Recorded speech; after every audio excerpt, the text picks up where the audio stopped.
அநேக ஜெபத்தை குறித்த காரியங்களை நம்ம வெள்ளிக்கிழமையில சந்திக்கிறோம், தியானிக்கிறோம்.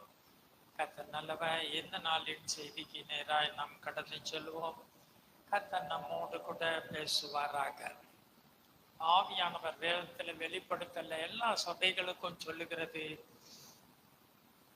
ஆவியானவர் சபைக்கு சொல்லுகிறதை காதுள்ளவன் கேட்க கடவன். கேட்கிற விதத்தை குறித்து எச்சரிக்கையாயிருங்கள். அவர்கள் விசுவாசத்தோடு கேட்காதபடினாலே அவர்கள் கேட்ட வார்த்தை அவர்களுக்கு பிரயோஜனப்படவில்லை என்று சொல்லியிருக்கிறது. ஆகவே கேட்கிறதை குறித்து கவனிக்கணும். ஆண்டவர் அநேக உவமைகளை சொன்னார். கேட்கிற வார்த்தை சிலது வழி அருகே விழுந்துரும், சிலது முள்ளில் இடத்துல விழுந்துரும், சிலது கற்பாறை இடத்துல விழுந்துரும். உங்க இருதயம் எப்படி இருக்கிறது? அது நல்ல நிலமாயிருக்கும் என்றால் அது முளைத்து பலனை தரும் என்று இயேசு சொல்லிக் கொடுத்தார். இந்த நாளிலும் தேவனுடைய வார்த்தைக்கு நேராய் நாம் கடந்து செல்வோம். ரட்சிப்பு இலவசம். எல்லா மனிதரும் ரட்சிக்க தேவன் வந்து இந்த இலவசமாய் அந்த ரட்சிப்பை கொடுத்தார். ரட்சிப்பை பெற்றுக் கொள்கிறோம். கிறிஸ்துவை ஏற்றுக்கொள். என் பாவத்துக்காய் மரித்தார், என் சாபம் நீக்க மரித்தார், என்னில் அன்பு கொண்ட தேவன் என்று தேவனுடைய அன்பை ஏற்றுக்கொண்டு மன்னிப்பை பெற்று தெய்வத்தின் பிள்ளையார் ரட்சிக்கப்படுகிறோம் நாம். ஆனால் வேதம் சொல்லுகிறது, முடிவு பரியந்தம் நிலைத்திருக்கிறவனே ரட்சிக்கப்படுவார். பழைய ஏற்பாட்டிலே தேவன் இஸ்ரவேல் ஜனத்தை அடிமைத்தனத்திலிருந்து எகிப்திலிருந்து மீட்டு அற்புதமாய் மீட்டு வந்தார். ஆனால் வேதம் சொல்லுகிறது, பின்பு விசுவாசிய அவர்கள் எல்லாரும் ஞான ஸ்நானம் பண்ணப்பட்டார்கள். மேகத்தினாலும் ஜலத்தினால் செங்கடல் சிவந்த சமுத்திரத்திலே மோசைக்குள்ளாக எல்லாரும் ஞான ஸ்நானம் பண்ணப்பட்டார்கள். எல்லாரும் ஒரே ஞான போஜனத்தை, கம்யூனியனை, அவர்கள் மன்னாவை புசித்து கண்மலையின் தண்ணீரை குடித்து வந்தார்கள். ஆகிலும் தேவன் அநேகரிடத்துல பிரியமாய் இருக்கவில்லை.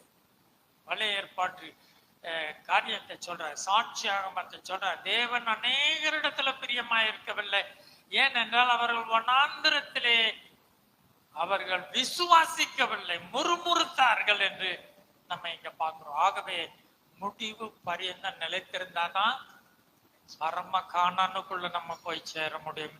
இதை குறித்து நம்ம இந்த நாளிலே தியானிக்க இருக்கிறோம். இடரல்களை ஏன் அநேகர் தடுமாறுகிறார்கள், ஏன் அநேகர் தங்கள் ஓட்டத்தை முடிக்காம போகிறார்கள் என்பதெல்லாம் நம்ம பார்க்க வேண்டும். சின்ன காரியமாக தான் தெரியும், ஆனா இடரலாய் போகும் என்று. அதனாலதான் உன் கண் இடரல் உண்டாக்கினா கண்ணை குள்ளாக்கிறன்றது ரொம்ப சீரியஸான மேட்டர். கை இடரல் உண்டாக்கினா கையை வெட்டிரு. நீ ரெண்டு கையோட நரகத்துக்கு போறதை விட ஒத்த கையா பரலோகத்துக்கு வந்துடணும். ரொம்ப சீரியஸான மேட்டரா இயேசு சொல்றாரு. நம்ம கொஞ்சம் அசால்ட்டா இருந்தோம்னா நம்ம இதை கற்றுக்கொள்ள முடியாது. யோவான் 16ஆம் அதிகாரம் 1ஆம் வசனம். எல்லாம் வேத வார்த்தையின் அடிப்படையில் இருந்து சொல்கிறேன்.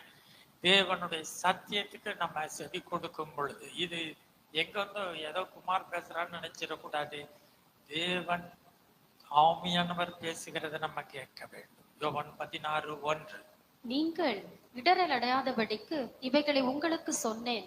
இயேசு சொல்லுகிறார், நீங்கள் தேவ ஜனங்களுக்கு அநேக ஆலோசனைகளை, சீஷர்களுக்கு எல்லாம் தேவன் கற்றுக் கொடுத்து விட்டு ஆண்டவர் சொல்ற, நீங்கள் இடரல் அடையாதபடிக்கு, உங்கள் ஓட்டத்திலே நீங்கள் விழுந்து போகாதபடிக்கு நான் இவைகளை சொன்னேன் என்று சொல்லி அந்த முந்தின அதிகாரத்துல சில காரியங்களை சொல்றார். யோவான் 15:19. நீங்கள் உலகத்தாராய் இருந்தால் உலகம் தன்னுடையதை சிநேகித்திருக்கும். நீங்கள் உலகத்தாராய் இராதபடியினாலும் நான் உங்களை உலகத்திலிருந்து தெரிந்து கொண்டபடியினாலும் உலகம் உங்களை பகைக்கிறது. இயேசு சொல்லிக் கொடுக்கிற சீக்கிரட் என்ன சொன்னாரு? நீங்கள் உலகத்தார் இல்ல. நீங்க உலகத்தாரா இருந்தா உலகம் உங்களை சிநேகித்திருக்கும். பாருங்க, நான் உங்களை உலகத்தில இருந்து எனக்கென்று அன்பு கூர்ந்து தெரிந்து கொண்டபடினால உலகம் உங்களை பகைக்கும். இதை எல்லாம் ஏசி சீக்கிரட் எல்லாம் சொல்றாரு. பேசி இப்படிதான் நடக்கும் பாத்துக்கங்க. நீங்க உலகத்து மாதிரி ஒத்த வேஷம் தரிச்சு எப்படி வேணா இருந்துக்கலாம். அப்படின்னு நடந்தீங்கன்னா, உலகத்தான் மாறி நடந்துகிட்டு இருந்தீங்கன்னா உலகம் உங்களை பகைக்காது. நீங்கள் உலகத்தாராயிராதபடினாலே உலகம் உங்களை பகைக்கும். அதை சொல்லிட்டு என்ன சொல்றாரு, 25 சொல்றாரு, முகாந்திரம் இல்லாமல் என்னை பகைத்தார்கள் என்று அவர்களுடைய வேதத்தில் எழுதியிருக்கிற வாக்கியம் நிறைவேறும்படிக்கு இப்படி ஆயிடுச்சு. பாருங்க, முகாந்திரம் இல்லாம ஏற்கனவே எல்லாம் சொன்னப்பட்டபடிதான் நடக்குது. இப்பவும் ஆண்டவர் சொல்றாரு, நான் சொல்லி இருக்கேன்ல, இப்படிதான் உங்களுக்கு நடக்க போகிறது. முகாந்திரம் இல்லாமல் உங்களை பகைப்பார். உங்களை உலகம் பகைக்கிறதுக்கு முன்பு அது என்னை பகைத்தது என்று அறிந்து கொள்ளுங்கள். ஏன் உங்களை பகைக்குது? என்ன எனக்கு உங்களை பகைக்கிறது முன்பு நீதிபரராயிருக்கிற பரிசுத்த தெய்வத்தை, அன்பே உருவான தெய்வத்தையே பகைத்தார்கள். அவரையே பகைத்தாருன்னா நம்மளெல்லாம் பகைக்காம இருக்குமா? அதை புரிஞ்சுக்கல்லுங்கன்றது. உலகம் என்னை பகைத்தது, உங்களை பகைக்குது, உங்களை மாத்திரம் தான் நினைச்சுக்காதீங்க. அதனால இதெல்லாம் நடக்கும். ஆகவே நீங்க என்ன செய்யணும்? ஜாக்கிரதையா இருக்கணும். நீங்கள் இடரல் அடையாதபடிக்கு இந்த சத்தியத்தெல்லாம் நான் உங்களுக்கு சொல்லி கொடுத்து விடுகிறேன்னு சொல்லுகிறார். சரி, மத்தேயு 17:27. ஆகிலும் நான் அவர்களுக்கு இடரலா இராதபடிக்கு நீ கடலுக்கு போய் தூண்டில் போட்டு முதலாவது அகப்படுகிற மீனை பிடித்து அதன் வாயை திறந்து பார், ஒரு வெள்ளி பணத்தை காண்பாய், அதை எடுத்து எனக்காகவும் உனக்காகவும் அவர்களிடத்தில் கொடு என்றார். இயேசு இந்த யூதருக்கு கூட தன்னை ஒரு இடரலாய் வைத்து விடக்கூடாது, தான் அதற்கு காரணமாய் இருந்து விடக்கூடாது என்று சொல்லி இயேசு என்ன செய்றாரு? இயேசு இப்ப வரி பணம் கட்டணும். பிள்ளைகளுக்கு அந்த வரி பணம் கட்ட முடியாது, அந்நியர்கள் தான் கட்டணும். ஆனாலும் இயேசு சொல்றாரு, பேதுருவே நீ போய் என்ன செய், தூண்டில் போட்டு வரி பணத்தை நீ என்ன செய், எடுத்துட்டு வந்து அந்த அவர்களுக்கு இடரலாயிராதபடி வரி பணத்தை நீ செலுத்திரு. இடரல்கள் உலகத்துல நடக்கும். ஆனா உண்டு பண்ணினவர் நானா இருக்க கூடாது. இடரலை அடுத்தவங்களுக்கு இவங்கெல்லாம் பரலோகத்துக்கு வந்து சேராதபடி இயேசுதான் எல்லாத்தையும் கெடுத்து போட்டாருன்னு யாரும் சொல்லிடக்கூடாது. அதனாலதான் எல்லா காரியத்திலும் இயேசு தன் எவ்விதத்திலும் இடரெல்லாம் இராதபடிக்கு அந்த வரி பணத்தை கூட நியாயம் கிடையாது, ஆனாலும் வரி பணத்தை நீ செலுத்திடு என்று இயேசு சொன்னதை நம்மால் பார்க்க முடிகிறது. இதெல்லாம் அவருடைய கேரக்டர் வைஸ காண்பிக்கிறது. சரி, இப்ப விசுவாசத்தை குறித்து நம்ம பார்க்கணும். சரி, மத்தேயு 18:6-8. என்னிடத்தில் விசுவாசமாய் இருக்கிற இந்த சிறியரில் ஒருவனுக்கு இடரல் உண்டாக்குகிறவன் எவனோ அவனுடைய கழுத்தில் எந்திர கல்லை கட்டி சமுத்திரத்தின் ஆழத்திலே அவனை அமிழ்த்துகிறது அவனுக்கு நலமாயிருக்கும். எல்லாம் தெரிந்த வாசனமா இருக்கும். அதனால நீங்க நம்ம அசால்ட்டா விட்டுறக்கூடாது. இன்றைக்கு இடரலை குறித்து நம்ம பார்க்கிறோம். சரிதானா?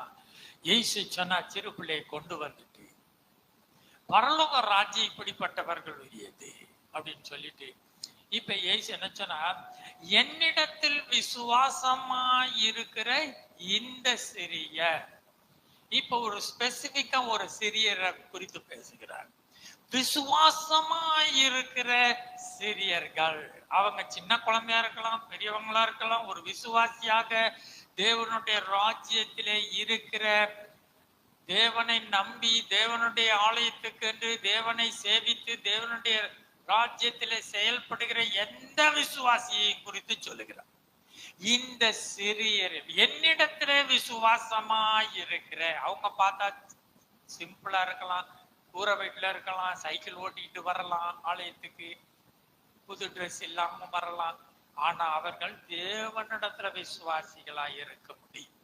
சோ தேவனிடத்துல விசுவாசியமா இருக்கிற இந்த சிறியரில் ஒருவனுக்கு இடரல் உண்டாக்கினால், எவ்வளவு சீரியஸான சப்ஜெக்ட்னு பாத்துக்கங்க. அவன் கல்லில் முதல்ல என்ன செய்யணுமா, அவன் கழுத்துல எந்திரக்கல்ல கட்டணும்.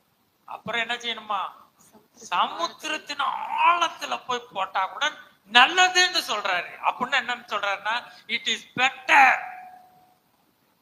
அவனை சமுத்திரத்துல ஆழத்துல போட்டுட்டு வந்துட்டா கூட பெட்டர். ஏன்னா இடர்ன்றாங்கன்னு அதை விட மோசமான நிலைமைன்னு சொல்றேன். புரியுதுங்களா? நாம நினைச்சுக்கிட்டோம் சமுத்திரத்தின் ஆழத்துல போய் போட சொல்றாருன்னு நினைச்சுக்கிட்டோம். அதுவே நலமாயிருக்கும்னு சொல்றாரு. அதை விட டேஞ்சர் என்ன தெரியுமா? இந்த சிறியவருக்கு இடரலாய் உண்டாக்குகிறவர். அப்படின்னா எவ்வளவு சீரியஸான மேட்டர்னு பார்த்துக்கங்க. நம்ம அசால்ட்டா ஒவ்வொருத்தரும் என்ன செஞ்சிடறோம்? தேவனுடைய விசுவாசிகளின் ஓட்டத்துல தடை பண்ணுகிறோம். நம்ம சபைக்கு வந்துகிட்டு இருந்த ஒரு குடும்பம் இப்ப தடுமாறி நிக்குது. அவங்க ஏன் இடர்னாங்கன்னு எனக்கே புரியல.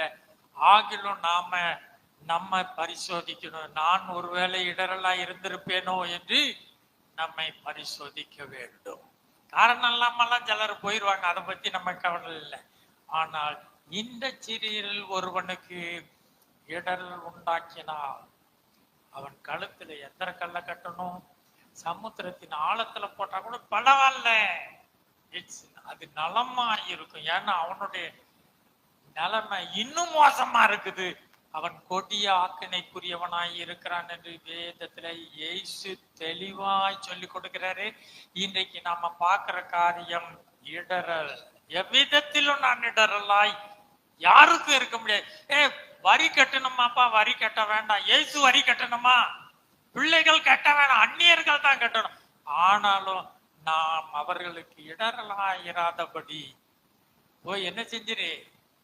பேதுருவே, நீ அவர்களிடத்துல வரியை கட்டிட்டு வந்துரு. இயேசு வரி கட்டிக்கிட்டு இருந்தாரு. பாத்துக்கங்க. ஐவிதமாய் ஒருவருக்கும் இடரலாயிராதபடி என்று சொன்னார். கண்ணு இடரல் ஒன்னா கண்ணை பிடிங்கிரு. கால் இடரல் உண்டாக்கினால் காலை வெட்டிரு. It's a very serious subject என்பதை நம்ம புரிந்து கொள்ள வேண்டும்.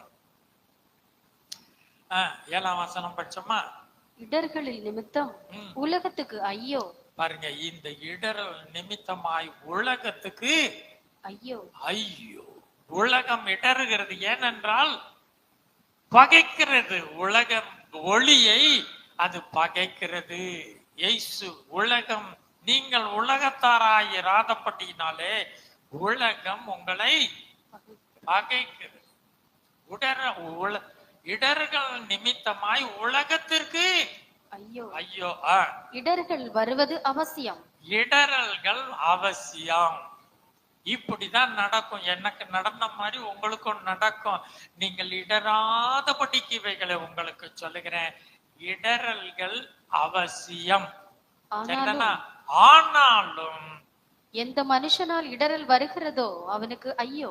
பாருங்க, இடரல்கள்லாம் நடக்கிறது சகஜம்தான். ஆனா என்னால இடரல் உண்டாக்க கூடாது. நான் அவர்கள் இடறி போவதற்கு காரணமாய் இருக்க முடியாது. ரொம்ப சீரியஸான மேட்டர். நம்ம ரொம்ப நிதானித்து நாம் நடக்க வேண்டிய அநேக காரியங்கள் இருக்கிறது. இடரல்கள் எவனால் வருகிறதோ அவனுக்கு ஐயோ என்று சொல்லுங்க. நான் எந்த விதத்திலும் இடரல் போகிறதற்கு நான் காரணமாய் இருக்கக்கூடாது. ஆனா இடரல்கள் அவசியம். இயேசுவே சிலருக்கு இடரல்களை உண்டாக்குறாரு. ஆனா அவர் சொல்றாரு, நான் காரணர் அல்ல, நான் காரணர் அல்ல. பாருங்க, நல்லா புரிஞ்சுக்கணும். இடரல்கள் அவசியம். இடரல்கள் எல்லாரும் வந்து உள்ள போக முடியாதுன்னு சொல்லிதான் நெருக்கமான வாசல். எல்லாரும் உள்ள, எல்லாரும் வரட்டும்பா, எல்லாரும் வரட்டும். தேவன் அன்பாகவே இருக்கிறார். எல்லா ஜாதி ஜனங்களும், சிறியோர் பெரியோர் வாலிபர் கன்னிகைகள் உயர்ந்தோர் தாழ்ந்த எல்லாரும் உள்ள வரட்டும் வரட்டும் தான் நினைக்கிறாரு. ஆனா இடுக்கமான வாசல். அநேகர் உள்ள போலான்னு நினைச்சாலும் அவர்களால் கூடாமல் போகும்னு சொல்றாரு. இப்படி இடரல்கள் இருக்கிறது. இப்படிப்பட்ட காரியத்துல இடரல். ஒளியினை பகைப்பாங்க, ஒளியின் இடத்துல வர முடியாம இடறி போவாங்க. ஆகவே இடரல்கள் வருவது அவசியம். ஆனால் இடரலை உண்டாக்குகிறவனாய் நான் இருக்க முடியாது. ஆகவே நீ வரி பணத்தை செலுத்திரு என்று சொன்னார். சரி, முந்தினோர் பிந்தினோராய் இருப்பாங்க, அது இடரலா இருக்கும். என்ன, நாங்களாம் ஆதி காலத்துல இருந்து சபையில வந்து இருக்கிற ஆட்கள். இன்னைக்கு வந்த ஆளுக்கு பாஸ்டர் அதிக உரிமையை கொடுக்கிறாரு அப்படின்னு சொல்லி என்ன நினைப்பாங்க? முந்தினோரெல்லாம் பிந்தினோர பார்த்து என்ன செய்வாங்க? இடறி போவாங்க. பிந்தினோரெல்லாம் முன்னால வந்துருவாங்க. இதுதான் ராஜ்யத்தின் ரகசியம். அதை சிலரால டைஜஸ்ட் பண்ண முடியாது. இயேசு சொன்னாரு, வேலை தோட்டத்துல, திராட்சை தோட்டத்துல வேலை செய்யறவனை கூப்பிட்டுட்டு ஒவ்வொருத்தனா போறாரு. முதலாம் மணி நேரத்துல வாப்பா என் தோட்டத்துல வேலை செய்ய, நான் உனக்குரிய கூலியை தருகிறேன்னு சொல்லி அவன்கிட்ட ஒரு கூலியை பேசி அவனுக்கு கொடுக்க நியமித்துட்டாரு. அடுத்தது 3ஆம் மணி வேலையில ஒருத்தர் போய் பார்த்தா, வாப்பா நீ என் திராட்சை தோட்டத்துல வேலை செய்ய, நான் உனக்கு ஏற்ற கூலியை தருவேன். 6ஆம் மணி, 9ஆம் மணி, 11ஆம் மணி வேலையில கூட ஒருத்தனை போய் என்ன செய்யறாரு? கூப்பிட்டுட்டு வந்து வேலை செய்ய சொல்லிட்டு ஆண்டவர் என்ன செஞ்சாரு? கூலி கொடுக்கும்போது 11ஆவது மணி வேலைக்காரனுக்கு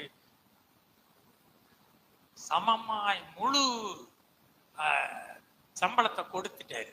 கடைசியில் அப்படி குறைச்சிட்டு 9ஆம் மணி, 6ஆம் மணி, 1ஆம் மணிக்கு வந்தவன்ட்ட அவன்கிட்ட கொடுக்கிறாரு.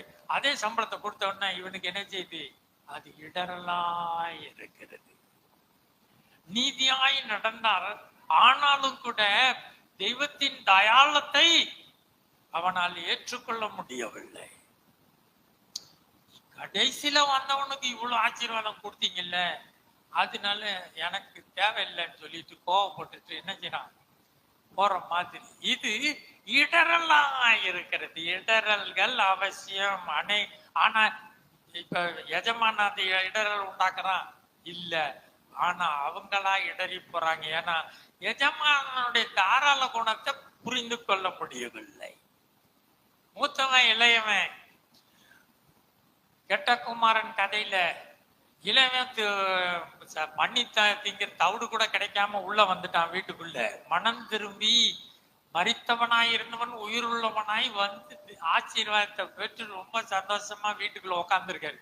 மூத்தவன் பார்த்தான், அவனுக்கு இடரலாய் இருந்தது. தகப்பனுடைய அன்பை ஏற்றுக்கொள்ள முடியவில்லை. அது அவனுக்கு இடரலாய் இருந்தது. யோனா என்ன செய்யறாரு? நினிவே மேல இப்படிப்பட்ட ஆக்கின வரப்போது, நெருப்பு அனுப்ப போறாரு தேவன் என்று சொல்லிட்டான். ஆனா இங்க ஆண்டவர் மாத்திட்டாரு. தேவன் என்ன செஞ்சிட்டாரு? ஆண்டவர் அந்த இரக்கத்தை தெய்வம் இரக்கம் பாராட்டி அவங்கள காப்பாத்தினதுக்கு என்னது? இவனுக்கு கோபம். நான் சாகர வரை கோபமா இருக்கிறது நலம் என்று சொன்னான். இப்படி தெய்வத்தின் தீர்க்கதரிசி யோனா முதலாக இடறினார்கள்.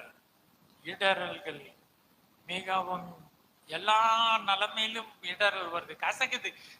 தெய்வத்தின் நீதியை நம்மளால புரிஞ்சுக்க. இன்னைக்கு வந்தவன முன்னால உள்ள உட்கார விட்டுருக்காங்களே, எப்படி இவங்களை தூக்கி முன்னால வைக்கலாமா அப்படின்னு இடறல் உண்டாகுது. பாத்தீங்களா? யோனா தவறிட்டான். மூத்த குமாரன் அப்பா வீட்டுல செல்ல பிள்ளையா நல்ல பிள்ளையா இருந்தவன் ரோட்ல போய் நின்னுகிட்டு நான் வீட்டுக்குள்ள வர மாட்டேன்னு சொல்றான். வேலை செய்தவன் 11ஆவது மணி வந்தவனுக்கு இவ்வளவு கூலிய கொடுத்துட்டாருன்னு சொல்லி அவன் நீதியான கூலியை பெற்றிருந்தும் அவனுக்கு என்ன, மற்றவனுக்கு செய்கிறத அவனால டைஜஸ்ட் பண்ண முடியாம அவன் என்ன செய்தான்?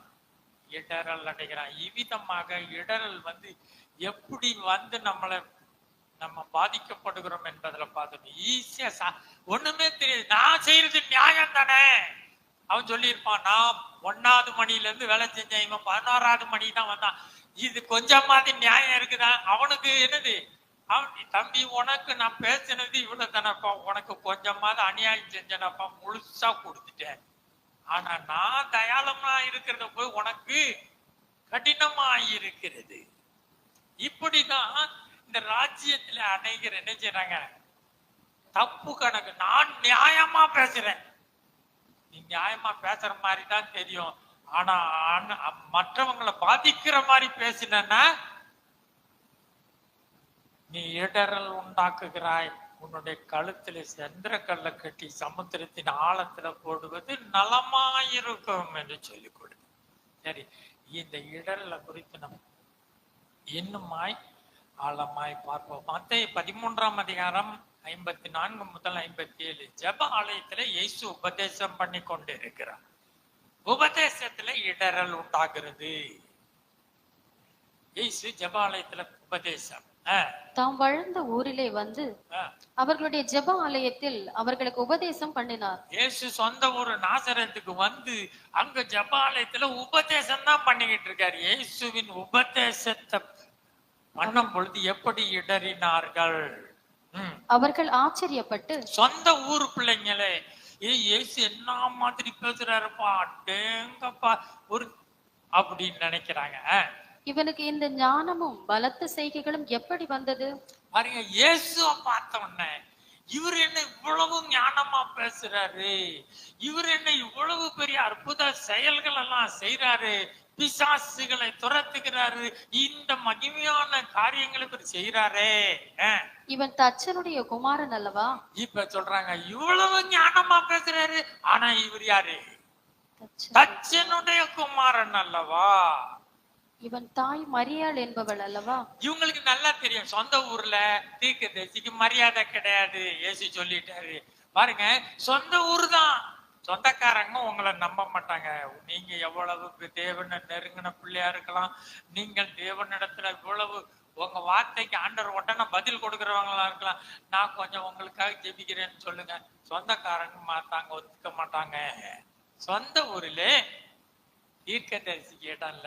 இவன் ஞானமாய் பேசுகிறான், இவனுடைய செய்கைகள் இவ்வளவு அற்புதமாய் இருக்கிறது, இயேசுவை பார்த்தே இடர்றாங்க. ஏன் அப்படி ஆச்சரியப்பட்டுட்டு, இவன் தச்சனுடைய குமாரன் அல்லவா, மரியாளுடைய பிள்ளை அல்லவா, யாக்கோபு, யோசே, சீமோன், யூதா என்பவர்கள் இவனுக்கு சகோதரர் அல்லவா? இவன் சகோதரர்கள்லாம் பேசாம தானே இருக்கிறாங்க, எப்பவும் போல நார்மல் பர்சனா ஹியூமன் பீயிங்கா இருக்கிறாங்க. இவன் சகோதரிகள் எல்லாரும் நம்மிடத்தில் இருக்கிறார்கள் அல்லவா? இவன் சகோதரிகள் எல்லாம், இவனுடைய அட்ரஸ் எல்லாம் தெரியும், இயேசுடைய அட்ரஸ் டீடைல் நல்லா தெரியும். உங்களை பத்தி ஏற்று நீங்க என்ன படிச்சவங்க, நீங்க எவ்வளவு நாள்ல கிறிஸ்துவை ஏற்றுக்கொண்டீங்க, இவ்வளவு காலம்தான் இயேசுவின் பிள்ளையா இருக்கீங்க, எல்லாம் தெரியும். ஆனா அவங்க இடருவாங்க. இது இவ்வளவு நாளா பித்தலாட்டம் பண்ணிக்கிட்டு இருந்த கேஸ், இது எப்படி மாறிச்சு? பவுலை பார்த்து சீசர்கள் எல்லாம் என்ன செஞ்சாங்க, சபையில மறுபடி சேர்த்துக்கொள்ள பயந்தாங்க. இவ்வளவு காலம் சபையில சீசர்கள் எல்லாம் அடிச்சு விரட்டி கொலை பண்ணிக்கிட்டு இருந்தவன் இவனை போய் நம்ம சபையில சேர்த்துக்க சொல்லி ஆண்டவர் சொல்றாரு. பவுலை ஏற்றுக்கொள்ள முடியாதபடி அப்போஸ்தலர்கள் தடுமாறினார்கள். தேவ ராஜ்யத்துல அப்போஸ்தலர்களே தடுமாறுறாங்க. பேதுரு தடுமாறுறாரு, யாக்கோபு, யோவா எல்லாரும் தடுமாறுறாங்க. பவுலை சேர்த்துக்கிறதா, அட்டேங்கப்பா இவன் எல்லாரும் சாவடிக்கிறாள், இவன் இல்ல அன்பு கூர்ந்து நாங்க சேர்த்து எங்க ஆளுன்னு சேர்க்க முடியுமா?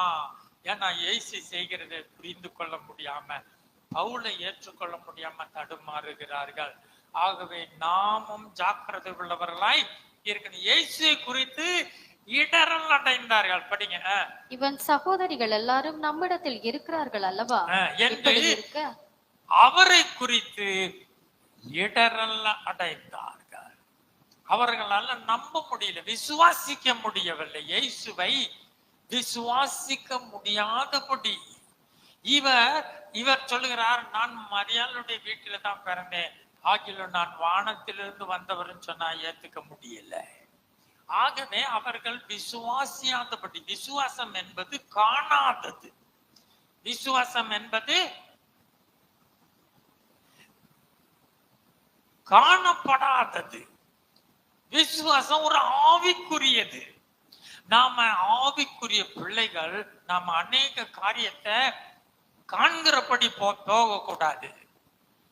நாம காணாததை விசுவாசித்து நம்ம தரிசித்து நடவாமல் விசுவாசித்து நடக்கிறவர்கள் என்பதுல நீங்க ஜாக்கிரதையா இருந்துட்டீங்கன்னா நீங்க இடற மாட்டீங்க. ஒரு ஏழை பிள்ளை, ஒரு படிப்பறிவு இல்லாத பிள்ளை நேற்றைக்கு தான் இயேசு பிள்ளையா மாறி இருப்பான். இயேசு அவன் ஜபத்தை கேட்பாரு, உங்க ஜபத்தை கேட்க மாட்டாரு. ஐயோ இது என்ன எனக்கு பிடிக்கவில்லை, அவன் சொன்னபடி நடந்துருச்சு, ஏன் சொன்ன நான் சொன்னபடி நடக்க மாட்டேங்குதுன்னு சொல்லி அவன் மேல கசப்பு வந்துரும். பாருங்க, இது காணாதது, இது தெய்வத்தினால மீட்கப்பட்ட பிள்ளை, இயேசு ரத்தத்தினால் சம்பாதித்த பிள்ளை, இயேசு நாட்டின செடி என்பதுல நீங்க தோட்டத்தில் இருக்கிற எல்லாரும் கவனமாய். அதனாலதான் ஒருவரை ஒருவர் மென்மையாய் எண்ணுங்கள் என்று சொல்கிறார். கனம் பண்ணுவதில் முந்திக் கொள்ளுங்கள் என்று சொல்றோம்.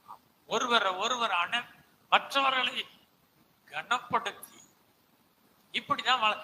இதுல எல்லாம் நம்ம கொஞ்சம் கேரக்டர் எல்லாம் கொஞ்சம் தடுமாறினால நம்ம கழுத்துல எந்திர கல்ல கழட்டி சமுத்திரத்தின் ஆழத்துல போட்ட பரவாயில்லன்னு சொல்றாரு. கண் இடறல் உண்டாக்கினால் கண்ணை புடுங்கிரு, கை இடறல் உண்டாக்கினா கைய வெட்டிரு, கால் இடறல் உண்டாக்கினா காலை வெட்டிரு. இது ரொம்ப சீரியஸான சப்ஜெக்ட். இன்னுமா எவ்வளவு பார்க்க போகிறோம், சரிதானா? ரைட்.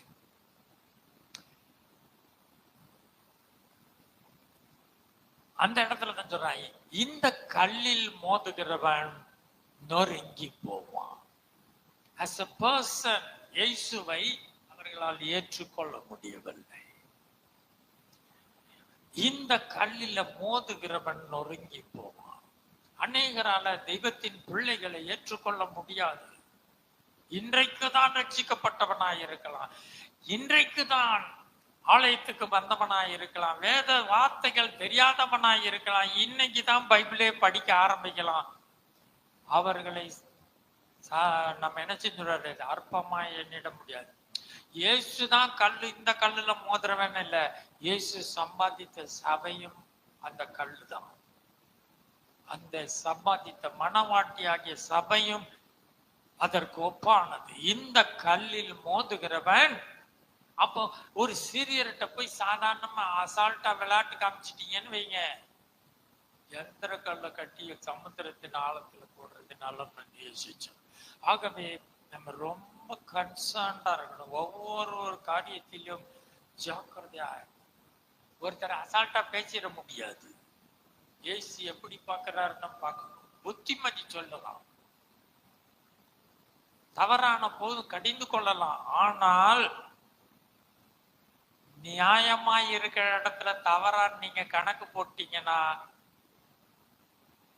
ரொம்ப டேஞ்சரான காரியம். ஒண்ணுமே இல்ல, இளையகுமாரனை உள்ள விட்டது மூத்தவனுக்கு பிடிக்கல, அவனால டைஜஸ்ட் பண்ண முடியவில்லை. நினிவேக்கு தேவன் சாபத்தை நீக்கினது பிடிக்கவில்லை, தீர்க்கதரிசிக்கு டைஜஸ்ட் பண்ண முடியல. பவுலை ஏற்றுக்கொண்டது சபைக்கு அப்போஸ்தலர்களுக்கு புரியல, டைஜஸ்ட் பண்ண முடிய மாட்டேங்கிறது. ஆகவே நம்ம விசுவாசித்து நடக்க பழக வேண்டும். டாக்டரினல் ஃபால்ட்ல நம்ம நினைச்சிரோம், அநேகர் இடறி போகிறோம். மத்தேயு 15ஆம் அதிகாரம் 11ஆம் வசனம். இயேசு கிட்ட வந்து பரிசேயர்கள், சதுசேயர், வேத பாரகர்லாம் வந்து கேட்கிறாங்க, ஐயா உங்க ஆட்கள் உங்க சீசர்கள் கை கழுவாம சாப்பிடுறான். என்னது சிம்பிள் திங். நான் சொன்னேன் பாத்தீங்களா, ரொம்ப ஜாக்கிரதை என்ன கை கழுவாம சாப்பிடுறாயா. கொஞ்சம் கூட சுத்தமானவன்களை கிடையாது உங்க ஆளுங்கன்னு சொல்லி சீசர்கள் மேல பழிய போட்டாங்க. இயேசு சொல்றாரு, தம்பி வாங்க, வாய்க்குள்ளே போகிறது மனுஷனை தீட்டுப்படுத்தாது, வாயிலிருந்து புறப்படுகிறதே மனுஷனை தீட்டுப்படுத்தும் என்றார். பாருங்க, நம்ம அதான் சொன்னோம், விசுவாசத்துல பார்க்கணும். நமக்கு பார்வை வந்து மாம்சீகப்படி பார்வையா இருந்துச்சுன்னு வைங்க, அது என்ன செய்யும், தெய்வம் கை கழுவாம தான் சாப்பிடுறான், இவங்களோட சேர கூடாது அப்படித்தானே. இவன் கை கழுவாம சாப்பிடுற ஆளு இவன் கூட சேரக்கூடாதுன்னு நீ ஓரம் கட்டுனா, இயேசு சொல்றாரு, நீ ஆவியின்படி நடக்கவில்லை. எவ்வளவு சிம்பிள் மேட்டர் பாருங்க. இயேசு சொல்றாரு, உள்ள இருந்து வெளியே வர்றது தான்டா தீட்டுப்படுத்தும். இவர் ஆவியின்படி தான் நிதானிக்க பழக சொல்ற. நீ இத பாக்குற, நான் சொல்றேன் அதை பாருடா. உள்ள போறது தீட்டுப்படுத்தாது.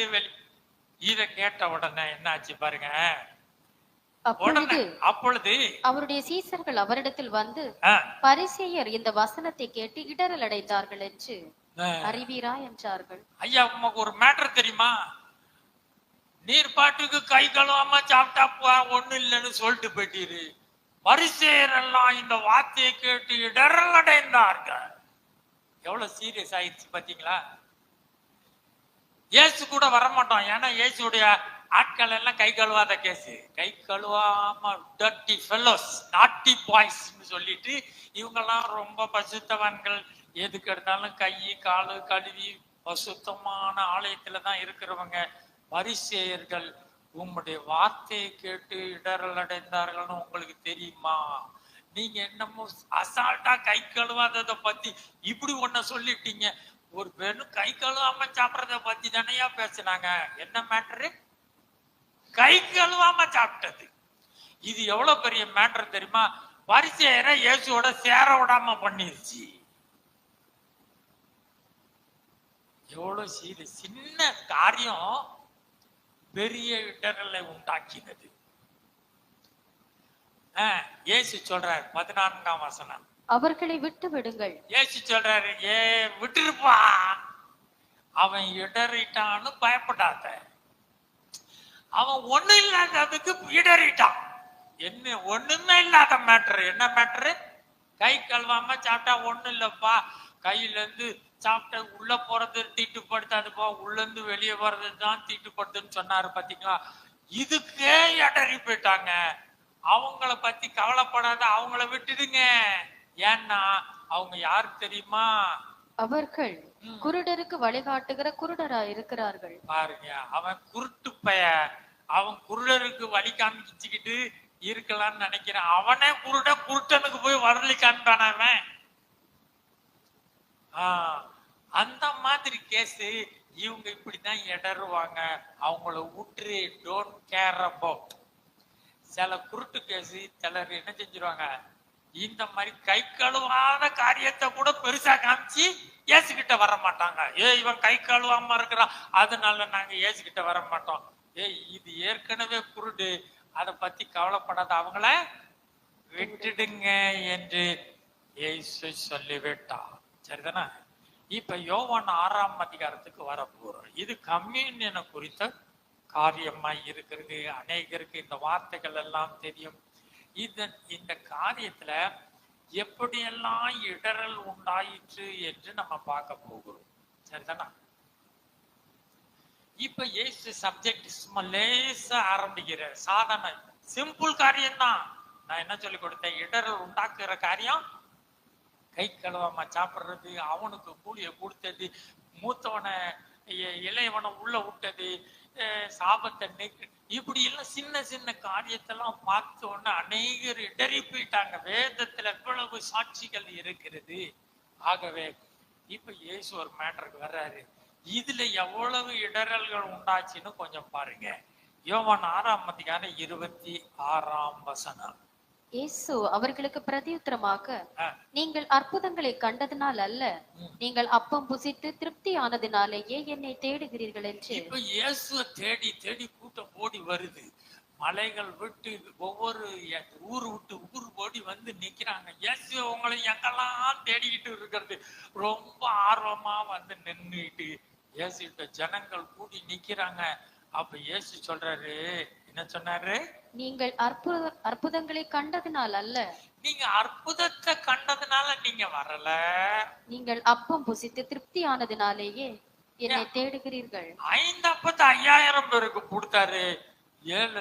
4 மீன் என்ன செய்யறாரு? 4000 பேருக்கு போட்டாருன்னு உடனே இந்த அப்படியேக்கப்ப ருசியா சாப்பாடு போட்டாரு. சில கூட்டமே எதுக்கு பின்னால வருது? சாப்பாட்டுக்கு தான் வருதுன்னு ஏஜ் நல்லா சொல்லிட்டாரு. என்ன சொல்றாரு?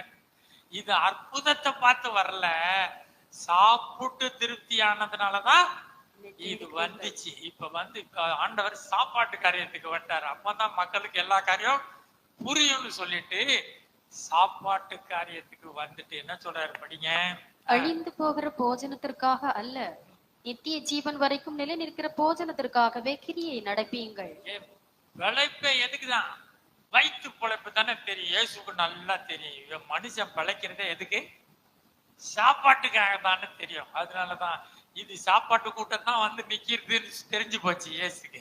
இப்ப இயேசு சாப்பாடை பத்தி ஆரம்பிச்சுட்டாரு. என்னதை பத்தி ஆரம்பிச்சுட்டாரு? சாப்பாடு பத்தி.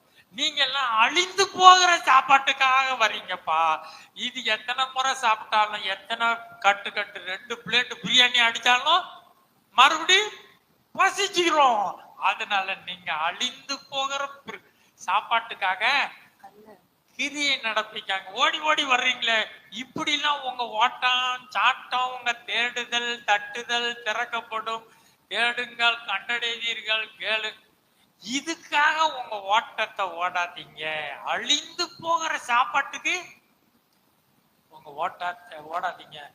நித்திய ஜீவன் வரை நிலை நிற்கிற சாப்பாடு. ஏசு இப்ப எதை பத்தி தான் சொல்ற, நீ சாப்பாட வேண்டாம்னு சொல்லல, ஆனா நான் தர்றேன் ஒரு நித்தியமான ஒரு சாப்பாட்டை பத்தி பேசுறாரு. ஏன்னா மக்கள் இது என்ன கூட்டம், சாப்பாட்டு கூட்டத்துக்கு ஏசு சாப்பாட்டை பத்தியே பேசுறாரு. நீங்க தேடி வர்ற சாப்பாடெல்லாம் சரியில்லைப்பா, நான் ஒரு சாப்பாடை தர போறேன். நித்திய ஜீவன் வரை நிலை நிற்கிற சாப்பாட்டுக்காகவே அதுக்காக நீங்க ஓடுங்க, ஜபம் பண்ணுங்க, தேடுங்க, உபவாசம் பண்ணுங்க, ஊழியம் செய்யுங்க. எல்லாம் எதுக்காக பண்ணணும் தெரியுமா? நித்திய ஜீவன் வரை நிலை நிற்கிற போஜனத்துக்காக கிரியை நடப்பீங்கன்னு சொல்றாரு. சரி, இப்ப ஏசு ஏதோ செய்ய சொல்லி இருக்காரு. என்னது? ஏசு ஏதோ கிரியை நடப்பீங்கன்னா என்ன அர்த்தம்? இயேசு செயல்பட சொல்றாரு. என்ன செயல்பட சொல்றாருன்னு கேக்குறாங்க. பாத்தீங்க. அப்பொழுது அவர்கள் அவரை நோக்கி, தேவனுக்கேற்ற கிரியைகளை நடப்பிக்கும்படி நாங்கள் என்ன செய்ய வேண்டும் என்றார்கள். என்னப்பா நாங்க செய்யணும்? சரி விடுங்க, நித்திய ஜீவன் வர நிற்கிற ஒரு சாப்பாடு இருக்குதா, அந்த சாப்பாடு எங்களுக்கு வேணும், நாங்க அதுக்கு என்ன செய்யணும்னு கேக்குறாங்க. இயேசு என்ன சொன்னாரு? இயேசு அவர்களுக்கு பிரதியுத்தரமாக, அவர் அனுப்பினவரை நீங்கள் விசுவாசிப்பதே தேவனுக்கேற்ற கிரியையா இருக்கிறது என்றார். நீங்க ஒண்ணுமே செய்ய வேண்டாம். என்ன இயேசு சொன்னாரு? நீங்க ஒண்ணுமே செய்ய வேண்டாம், அவர் அனுப்பினார் பாத்தீங்களா, அவரை விசுவாசிங்க. மறுபடியும் என்ன சப்ஜெக்டுக்கு வந்துட்டாரு? விசுவாசத்துக்கு வர சொன்னார். விசுவாசத்தினால் வராத யாவும் பாவம். விசுவாசம் இல்லாம கேட்டபடினால கேட்ட வசனம் பிரயோஜனப்படவில்லை. எகிப்திலே ஜனங்களை மீட்டு வந்து பின்பு விசுவாசியாதவர்களை அழித்தார். ஆகவே இப்ப என்ன சொல்லிட்டாரு? நீங்க என்ன செய்யணும்னு கேட்டுக்கிட்டு வந்தாங்க. தேவனுக்கு ஏற்ற கிரியை என்ன தெரியுமா? நீங்க அவர் அனுப்புனவரை விசுவாசிங்க. விசுவாசிங்கன்னா நித்திய ஜீவன் வள நிலை நிற்கிற சாப்பாடு கிடைக்கும்னு சொன்னாரு. என்ன சொன்னாரு? விசுவாசிங்க. விசுவாசித்தா நித்திய ஜீவன் வர நிலை நிற்கிற சாப்பாடு கிடைக்கும். அடுத்த வசனம் படிங்க. அதற்கு அவர்கள், அப்படியானால் உம்மை விசுவாசிக்கும்படிக்கு நாங்கள் காணத்தக்கதாக நீர் என்ன அடையாளத்தை காண்பிக்கிறீர்? இப்ப என்ன கேக்குறாங்க? நாங்க விசுவாசிக்கணும். என்ன செய்யணும்? விசுவாசிக்கணும்னா ஒரு அடையாளத்தை காட்டுங்க. மறுபடியும் எங்க வந்துட்டாங்க? ஆமா, மேட்ரே விசுவாசத்துதான்ப்பா ஓடணும்னு சொன்னா.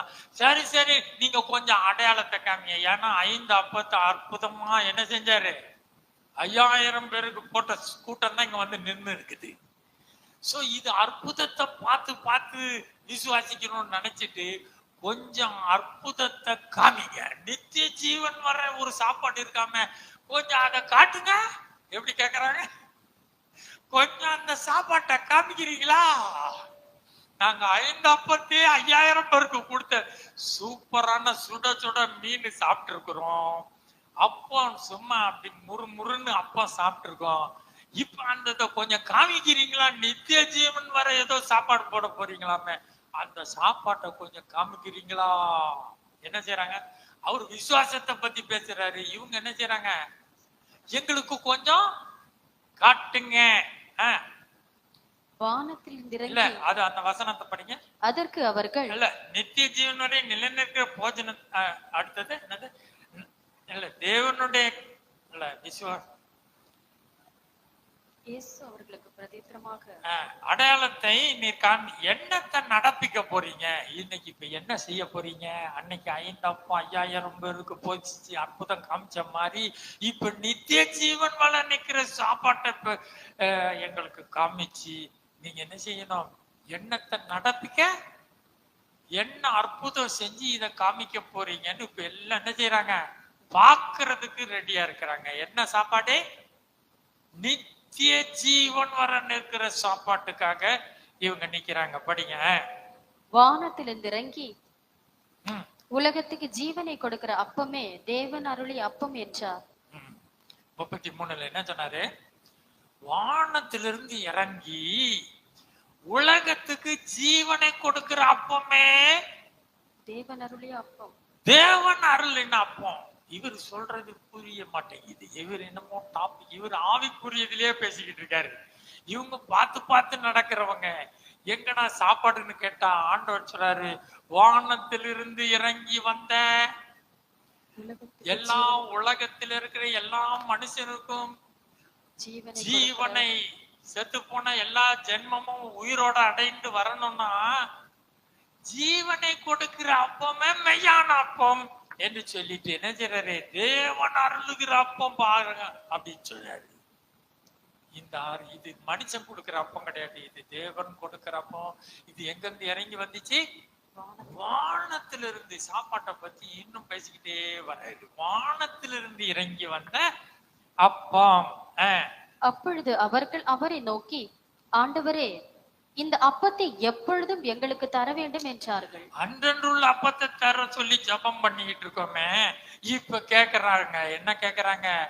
என்றென்றைக்கும் எங்களுக்கு சாப்பாடு வேணும். என்ன சாப்பாடு வேணும்? நீங்க சொல்ற சாப்பாடு வேணும்.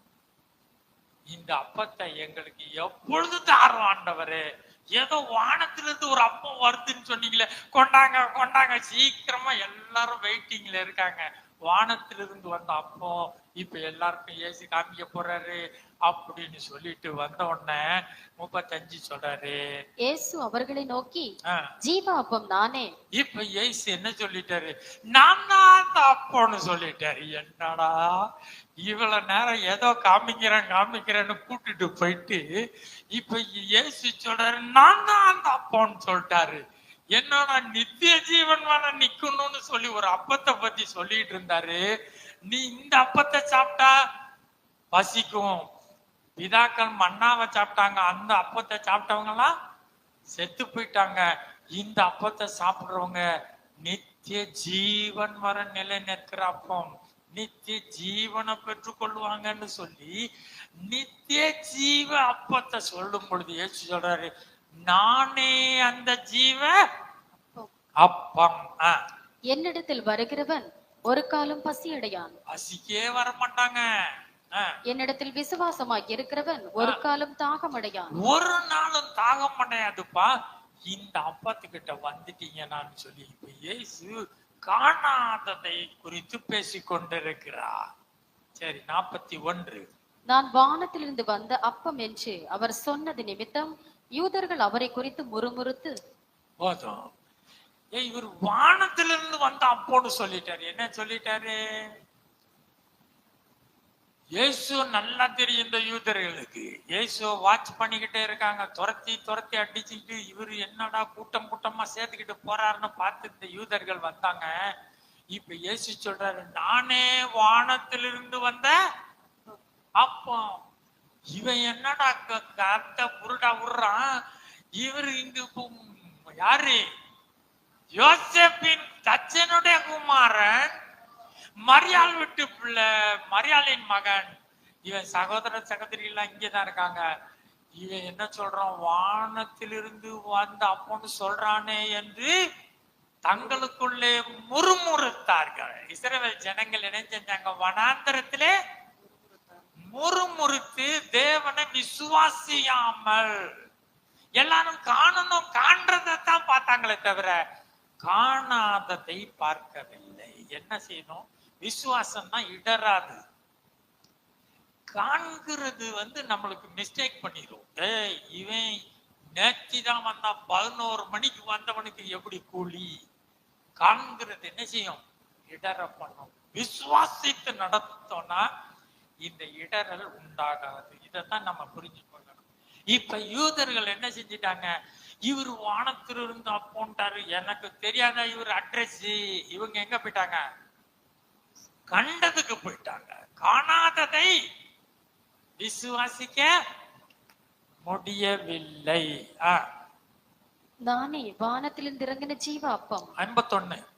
இந்த அப்பத்தை புசிக்கிறவன் என்றென்றைக்கும் பிழைப்பான்.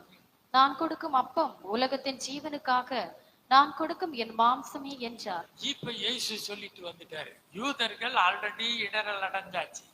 இப்ப இயேசு இன்னும் ஃபார்வர்ட் ஆழமா போய், இந்த அப்பம் என்ன தெரியுமா?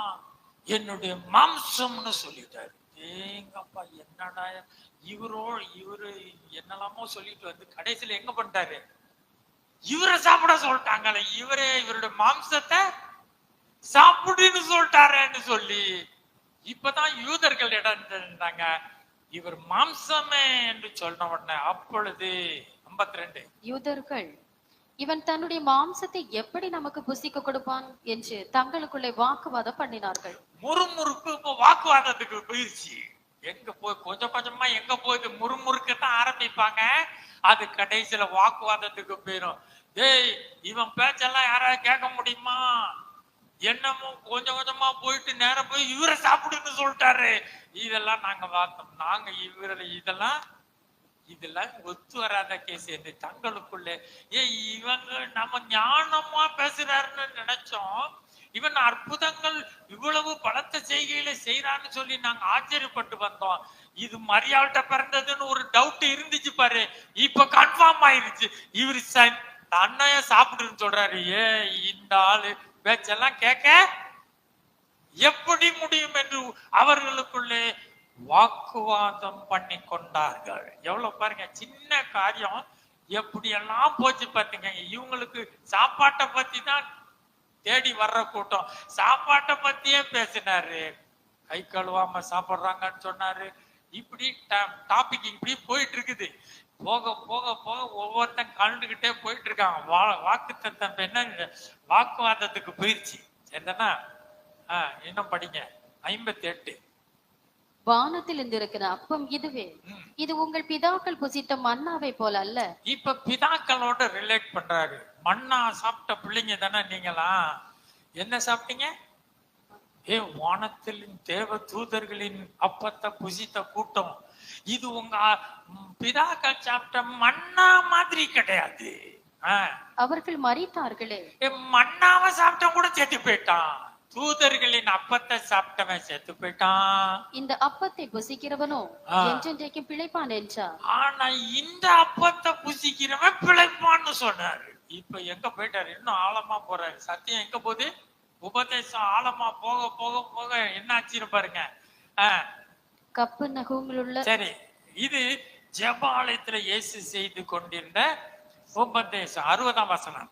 அவருடைய சீசரில் அநேகர் இவைகளை கேட்ட பொழுது, இது மன்னாவை விட இது சூப்பர், என்ன சாப்பிடுங்கன்னு சொல்லிட்டாரு. மன்னாவை விட அதிகமாய் அவன் மன்னாவை சாப்பிட்டவன் செத்து போயிட்டான். என்ன சாப்பிட்டா பிழைப்பான்னு சொன்ன உடனே இப்ப யாரு தெரியுமா? அவருடைய சீஷர்கள் அநேகர் இவைகளை கேட்ட பொழுது, முதல்ல யூதர்கள் இடறினாங்க, மூதருக்குள்ள வாக்குவாதம் வந்துச்சு. இப்ப என்னாச்சு? ஊர் மக்கள் கொஞ்சம் இடறினாங்க. அப்புறமேல இப்படி கொஞ்சம் கொஞ்சமா வந்துச்சு. பரிசேயர் இடறினாங்க. என்ன சீஷர்கள் எல்லாம் கை கழுவாம இப்படி கொஞ்சம் கொஞ்சமா வந்து இப்ப சீஷர்களில் அநேகர் இடறாங்க. சீஷர்கள் என்ன சொல்றாங்க? இது கடினமான உபதேசம், இது கடினமான உபதேசம், இது மண்டைக்கே ஏற மாட்டேங்குது, இது ஒன்னும் புரிஞ்சிக்க முடிய மாட்டேங்குது. நாங்க ஏதோ கொஞ்சம் வானத்திலிருந்து ஒரு அப்பத்தை காமிப்பீங்க, கொஞ்சம் காட்டுங்க, அது பார்த்துருவோம், நாங்களும் கொஞ்சம் வேணும், அது எங்களுக்கு எப்போதும் வேணும்னு கேட்டா கடைசியில இவரை சாப்பிட சொல்றாரு. இவரை சாப்பிட சொல்றது இல்லாம எங்க அப்பா அம்மா எல்லாம் சாப்பிட்ட மன்னாவை விட இதுதான் சூப்பர்னு பேசுறாரு. இது கடினமான உபதேசம் என்று சீஷர்களில் அநேகர் கேட்டார்கள். நல்லா படிக்குமா? படிங்க, ஃபுல்லா படிங்க. சீஷரில் அநேகர் இவைகளை கேட்ட பொழுது, இது கடினமான உபதேசம், யார் இதை கேட்பார்கள் என்றார்கள். 61. சீஷர்கள் அதை குறித்து முறுமுறுக்கிறார்கள் என்று இயேசு தமக்குள்ளே அறிந்து, இயேசு கண்டுபிடிச்சிட்டாரு. இது இப்ப மேட்டர் எங்க வரை வந்துருச்சு? சீரியஸா ரோட்ல இருந்துச்சு. ரோட்டுக்காரன் நம்ப மாட்டேன்னா, ஊருக்காரன் நம்ப மாட்டேன்னா, பரிசேயர் நம்ப மாட்டேன்னா, கடைசியில இவங்க இருக்கிற கூட்டத்திலேயே மெஜாரிட்டி நம்ப மாட்டேங்குது. என்னது? சபையில இருக்கிற மெஜாரிட்டி கூட்டம் நம்ப மாட்டேங்குது. என்ன சொல்றாரு பாத்தீங்களா? அநேகர் தங்களுக்குள்ளே முறுமுறுக்கிறார்கள் என்று இயேசு அறிந்து, இது உங்களுக்கு இடரலா இருக்கிறதோ? எப்பா, இது உனக்கு இடரலா இருக்கிறதா? மேட்டருக்கு வந்துட்டாரு. என்னுடைய உபதேசம், என்னுடைய சத்திய காரியம், விசுவாசித்து நடக்க வேண்டிய இந்த சத்தியங்கள் உனக்கு இடரலாய் இருக்கிறதோ? மனுஷகுமாரன் தாம் முன்னிருந்த இடத்திற்கு ஏறி போகிறதை நீங்கள் காண்பீர்களானால் எப்படி இருக்கும்? நான் உங்க முன்னால நின்னுகிட்டே தான் சொல்றேன். நீங்க என்னத்தை காட்டுங்க காட்டுங்கன்னு சொன்னீங்க, என்னையே காமிச்சுதான் சொல்றேன், என்ன சாப்பிடுங்கன்னு சொன்னேன். இதுவே இடரலா இருந்துச்சுன்னா நான் போயிட்டேன்னா நீங்க எல்லாம் என் கூட இருப்பீங்களான்னு கேக்குறாரு. என்ன சொல்றாரு? நான் எடுத்து இறங்கி வந்த அப்பத்தை காமிச்சேன், எல்லாரும் பார்க்கட்டும்னு. இந்த இறங்கி வந்த அப்பத்தையே நம்ப மாட்டீங்களே. இந்த இறங்கி வந்த அப்பம் ஏறி போயிட்ட பிறகு எப்படிதான் நீங்களாம் விசுவாசிக்க போறீங்க? கண்டு விசுவாசிக்கிறவனை விட காணாம விசுவாசிக்கிறவன் தான் பாக்கியமா. இறங்கி வந்ததுக்கே தடுமாறுறீங்களடா. உங்க முன்னால இவ்வளவு அற்புதம் செஞ்சேன், குஷ்டரோகியை சுகமாக்கினேன், சப்பானியை எழுப்பினேன், செத்தவனை எழுப்பினேன், எல்லாம் செய்து காமிச்சேனே, இது வானத்திலிருந்து வந்த அப்போன்னு சொல்லி கொடுத்தா சீசர்கள் டைஜஸ்ட் பண்ண முடியவில்லை. இதுக்கே இடறினா நான் ஏறி போன பிறகு நீங்க எப்படா என் பின்னால நடப்பீங்கன்னு ஏசி கேட்டார். சொல்லிட்டு என்ன சொன்னாரு? ஆவியே உயிர்ப்பிக்கிறது, மாம்சமானது இப்ப மேட்டர் வந்துட்டாரு. இப்ப நான் சொன்னாரு, ஆவி உயிர்ப்பிக்கும், மாம்சம் ஒன்றுக்கும் உதவாது. நீங்க மாம்சத்தின்படியே சாப்பாடு, வயிறு, எங்கடா எப்படா ஏசு பரிசேயருடைய புளித்த மாவுன்னு சொன்ன உடனே எங்கடா பாத்திரத்துல எவ்வளோடா இருக்குது, எல்லாருக்கும் தோசை சொல்றதுக்கு இருக்குதாடா மாவுன்னு போயிட்டானுங்க. ஏசு சொல்றாரு, மாம்சம் ஒன்று குறை, நீ மாம்சத்தின்படியே ஓடிக்கிட்டு இருக்கப்பா, ஆவிக்கு வான்னு சொல்றாரு. புரியுதுங்களா? மேட்டர் எந்த சப்ஜெக்ட்னு வந்துட்டாரு. நான் ஆவிக்குரியத சொல்றேன், நீங்களாம் பார்க்கணும்ன்றீங்க, இது எப்போது வேணும்னீங்க. இப்ப ஏசு நான் தான் வானத்திலிருந்து வந்த அப்போன்னு சொன்னா புரிய மாட்டேங்குது. சீஷர்களும் இடரல் அடைந்து இது கடினமான உபதேசம், இதை யார் கேட்பார்கள் என்று சொன்னாங்க. சீஷர்கள் முறுமுறுக்கிறத பார்த்துட்டு ஏசி சொன்னா, இது உங்களுக்கும் இடரலா இருக்கிறதா? இறங்கி வந்த அப்பத்தை பார்த்தேன் நம்ப மாட்டீங்களா? இந்த அப்பம் எடுத்துக்கொள்ளப்பட்ட பிறகு எப்படிதான் நம்புவீங்கன்னு கேட்கிறார். கேட்டுட்டு இப்ப என்ன சொன்னாரு? ஆவியை உயிர்ப்பிக்கிறது என்று சொல்லி அப்படி சொல்லிட்டு 64ல சொல்றாரு, ஆகிலும் உங்களில் விசுவாசியாதவர்கள் சிலர் உண்டு. பார்த்துக்க. இப்ப ஏசி சொன்னாரு, இப்ப என்ன மேட்டர் கொண்டாரு? விசுவாசித்து நடக்கணும். நீ தரிசித்து நடக்கிறாம நீ என்ன சொன்ன? தரிசித்து பாக்குறதுலதான் நீ இருக்க.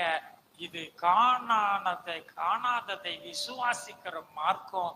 நீங்க என்ன செய்யணும்? அதைத்தான் சொல்ற, ஆவி உயிர்ப்பிக்கிறது. மாம்சம் படி நீ சாப்பிட்டு சாப்பிட்டு கொழுத்து போனாலும் அது ஒண்ணுக்கும் உதவாது. நீ ஆவிக்குரிய ஆகாரத்தை நீ சாப்பிட வேண்டும். ஆவிதான் உயிர்ப்பிக்கும். இது ஆவியின்படி இருக்கிற ஆகாரம். இதை புசிக்கிறவன் மறியாமல் இருப்பான், என்றென்றைக்கும் பிழைப்பான், நித்திய ஜீவன் வரை நிலை நிற்கிற போஜனத்திற்காய் கிரியை நடப்பிக்க சொன்னார். இது விசுவாசம். என்ன செய்யணும் ஆண்டவரே? நீங்க விசுவாசிப்பதே தேவனுக்கு ஏற்ற கிரியை.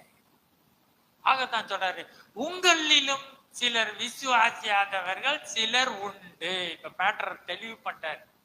ஆரம்பத்திலே சொன்னாரு விசுவாசிக்கணும்னு சொல்லிட்டு வந்தாரு. இப்ப சொல்றாரு, உங்களிலும் 12 சீஷர்கள்ல சொல்றாரு, உங்களுக்குள்ளும் விசுவாசியாதவர்கள் சிலர் உண்டுன்னு சொன்ன உடனே 66 அது முதல் அவருடைய சீசரில் அநேகர் அவருடனே கூட நடவாமல் இயேசு பின்னால நடக்கிற புரோகிராமே விட்டுட்டாங்க. இயேசுவே வேண்டாம், இது ரொம்ப கடினமான உபதேசம். இவர் என்னமோ விசுவாசம்ன்றாரு, காணாம பண்ணணும்ன்றாரு, ஆவிதான் நடக்கணும், மாம்சம் உதவாதுட்டாரு, சாப்பாட்டுக்காகவே அலையணும். இந்த சாப்பாடு வேண்டாம்ப்பா, நான் ஆவிக்குரிய சாப்பாட்டை தர்றேன், நீங்க ஆவியில வளருவீங்க, நித்திய ஜீவன் வரை கிரியை நடப்பிக்கிற அந்த சாப்பாட்டுக்காக விசுவாசத்தின் மூலமாய் இத கிரியை நீங்க நடப்பீங்கன்னு சொன்னேன். அவர் என்னமோ வேற மேட்டருக்கு போயிட்டாரு. அதனால இத இயேசு சொல்லிட்டாரு. நீங்க விசுவாசியாதவங்க உங்ககிட்ட இருக்காங்கன்னு சொன்ன உடனே அது முதல் அவருடைய சீசரில் அநேகர் அவரோடு கூட நடவாமல் பின்வாங்கி போனார்கள். டேஞ்சர் பாத்தீங்களா? இடர்கள் எங்க வரையும் போயிடுச்சு. ஒரு சாப்பாடு எங்க ஆரம்பிச்சிச்சு தெரியுமா? கை கழுவாம சாப்பாடு. கை கழுவாத சப்ஜெக்ட் எங்க கொண்டு போய் அவருடைய சீஷர்களில் அநேகர் அவருடைய நடவாமல் பின்வாங்கி போனார்கள். இயேசு இப்ப மேட்டருக்கு வந்துட்டாரு. என்ன கேக்குறாரு? 67. அப்பொழுது இயேசு 12 நோக்கி, இயேசு 12 பாக்குறாரு. 12 பசங்களா? இப்ப நிறைய பேர் கலந்து போயிட்டாங்க. 12 பேர் தான் மிச்சம். 12 பேரையும் பார்த்து இயேசு கேக்குறாரு, நீங்களும் போய்விட மனதா இருக்கிறீர்களோ? நீங்களும் போறதுக்கு ரெடியாப்பா? ஏன்னா இது விசுவாசத்தின் மார்க்கம், இது ஆவியின் மார்க்கம், இது தரிசித்து நடக்கிற காரியம் அல்ல, இது விசுவாசத்தின் மார்க்கம். நீங்க இடரில் அடைய போறீங்களான்னு கேக்குறாரு. நீங்களும் போறீங்களாப்பா? இயேசு கேட்ட மாதிரிதான் நானும் கேட்பேன். சபைக்கு வந்துகிட்டு இருந்த 10 பேர்ல 2 பேரை காணும், போட்டோன்னு சொல்லிடுவேன். என்ன சொல்லிடுவேன்? இயேசு சொன்னார்ல, நீங்களும் போறீங்களாப்பா? போங்க.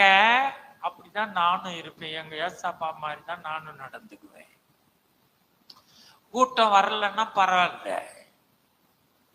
என்ன அவங்கள தேடி போக மாட்டீங்க? இயேசுவே சொல்லிட்டாரு, போறீங்களாப்பான்னு கேட்டாரு. நித்திய ஜீவ வார்த்தை உம்மிடத்துல உண்டு. சரிதானா? இது மாத்திரம் இல்ல, சீஷர்களாவது போனா பரவாயில்ல. ஜான் த பேப்டிஸ்ட் திரிகளில் பிறந்தவனிலே யோவான் ஸ்நானகனை போல பெரியவன் ஒருவனாகிலும் இல்லை. இதோ தேவ ஆட்டுக்குட்டி என்று சொல்லி அடையாளம் காண்பித்தவன் இவரே மேசியா. இவருடைய பாதரட்சியின் வார அவிர்க்கிறதுக்கு நான் தகுதி அல்ல, நான் அல்ல இவரே என்று காண்பித்த ஜான் த பேப்டிஸ்டுக்கு தடுமாற்றம். எத்தனை சாட்சிகளை பார்த்தோம் பாத்தீங்களா? யோனா தடுமாறினான், பவுலை ஏற்றுக்கொள்ள சபை தடுமாறினது. இப்படி அநேக சின்ன காரியத்துல எல்லாம் என்ன செஞ்சாங்க? இடறி இடறி சீஷர்கள் முதலாய் போனாங்க. இயேசு நீங்களும் போறீங்களான்னு கேட்டாரு. இப்ப ஜான் த பேப்டிஸ்ட தூக்கி போட்டு இயேசு அங்க அற்புத அடையாளங்களை செய்து இயேசு ஊர் ஊரா போயிட்டு இருக்காரு. ஜான் த பேப்டிஸ்ட தூக்கி போட்டு யாரு? ராஜா என்ன செஞ்சான்? பார்வோனா ஏரோது என்ன செஞ்சான்? ஜான் த பேப்டிஸ்ட தூக்கி போட்டு காவலில போட்டான். இன்னும் அவனை போட்டு வச்சிருக்கான் சிறைச்சாலையில. இப்ப இயேசு வருவாரு. ஜான் த பேப்டிஸ்ட் இயேசுவ பார்த்தாரு. இவர் யார் மீது புறா மூல கண்ணு ஆவியானவர் இறங்குகிறது நீ காண்கிறாயோ? இவன் எல்லாமே பார்த்து பார்த்துதான் நடந்தவன். ஆவியானவர் இறங்குறத பார்த்த உடனே இவர்தான் சொல்லிட்டான். இப்ப பார்த்து பார்த்து நடந்தவன் நினைக்கிறான் இவர்தானா மேசியான்னு சொன்னேன். ஆனா நான் ஜெயில இருக்கிறேன். இயேசு எல்லாருடைய கட்டுகள், பிசாசின் கட்டுகள் அவிழ்க்கிறாரு, குருடனுடைய சுகமாக்குறாரு, அற்புத அடையாளம் எல்லாம் செஞ்சுக்கிட்டு இருக்காரு. என்ன ஜெயில போட்டிருக்காரு. இவர் தான் வந்து ரோமருடைய சாம்ராஜ்யத்திலிருந்து நம்மளை விடுவிக்கிறவர் என்று சொல்லி இயேசு ராஜா வந்திருக்கிறாரு. இவரை அந்த ராஜான்னு நினைச்சோம். இப்ப இயேசு ஒண்ணுமே கண்டுக்க மாட்டாரு.